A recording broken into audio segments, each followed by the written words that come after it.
This is China Weathers' interview for Cultural Anthropology on Shakira Weathers. During this interview, you're not obligated to answer any questions. If you feel like I'm heading in an uncomfortable direction and you don't want to, answer, then you don't have to. Okay. So we're gonna start off with simple stuff like, what is your name? Shakira. And your spouse's name? Esau. And where did you two grow up? In Newark, New Jersey. And how was that? Rough, meaning like low income, not as stable, much like stable housing and things like that. A lot of violence going on around, like in the neighborhoods and things like that. Did you dream of getting married? Like, was marriage something that was important to you? Well, when I was little, like some girls may dream of, like when they were little girls, dream of a big wedding and getting married. I didn't think about those things because it wasn't a lot of marriage around. I wasn't brought up in, although I lived with my aunt and uncle who were actually married, and they were like my first sign of marriage or love. Is not something that I dreamed about or that I wanted for myself. I started to answer a lot more questions than I had on my paper. So going off of, you said you didn't know many married people around you, and how do you think people reacted when you got married? Like, was that something new for your family? Was that something like something new for my family, especially the ones my age? My grandma and grandpa were the only ones that were married in my family, and then my uncle and aunt, they were married. So two married couples in my family that I knew of. So it was a lot different on my side. On my husband's side, not so much because he had a lot of people married in his family. Okay, and so like how long did you know your husband before you married him? 15 years before we got married.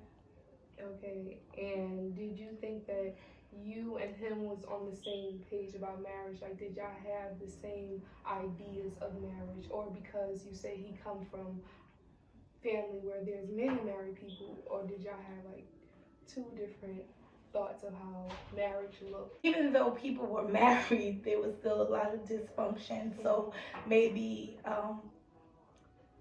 the way that we saw marriage was probably a little bit different, but at the same time a little bit of the same, because we both knew that to us, this marriage, if we were going to get married, it had to last because we weren't going to do it again.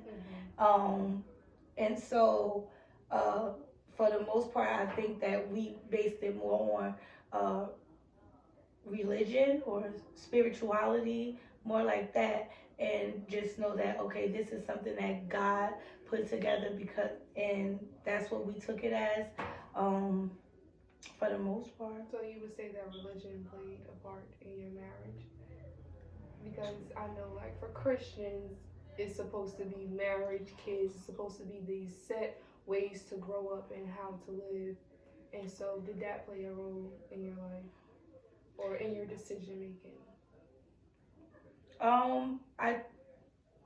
Well, let's say, because it wasn't so much as just religion and or spirituality or whatever, because in that case we wouldn't have had kids first.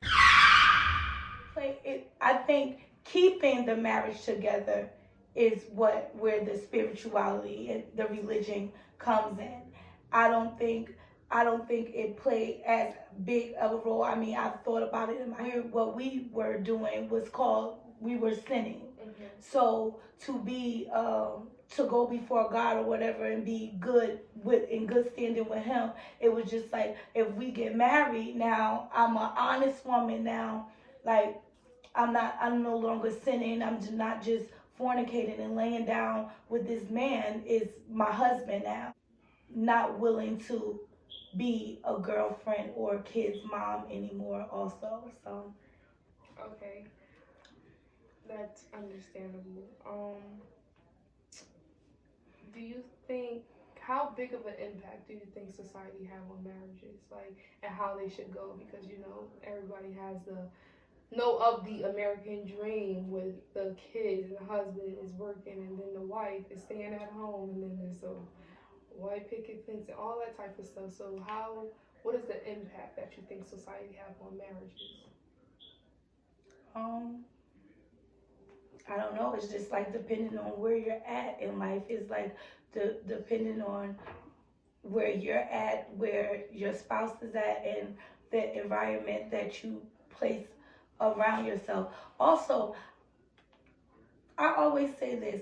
It feel like being married is sometimes a punishment, a little bit, because it's like everything. Like, okay, financially, it seems like you get punished for doing what everyone says that you're supposed to do. Like, you're supposed to get married and have kids and do all of these things. But then when you do and you join together and you become one, it becomes so much of a burden that people just be like, you know what? I had more being separate. Like, I had more being single than joining joining our lives together, and it's just like we have no help. It's just us.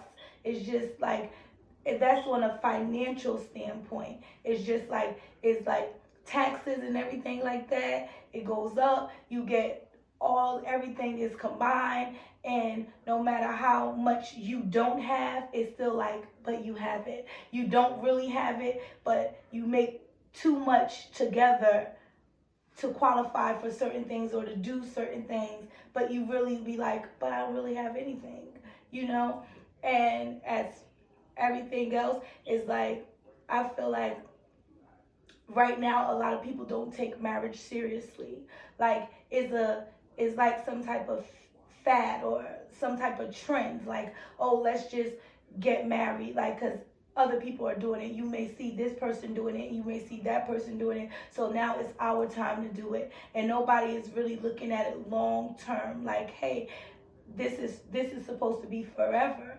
And I think that's what me and my husband did actually agree on and talk about, because we knew, like, now this is serious. Like, if we were going to take our vows, it wasn't because we saw Joe and Katie getting married over here and somebody getting married over here, so now it's our turn. It was when we were ready, when it was time for us, then that's when it will happen, because it's like, it's not serious for everybody.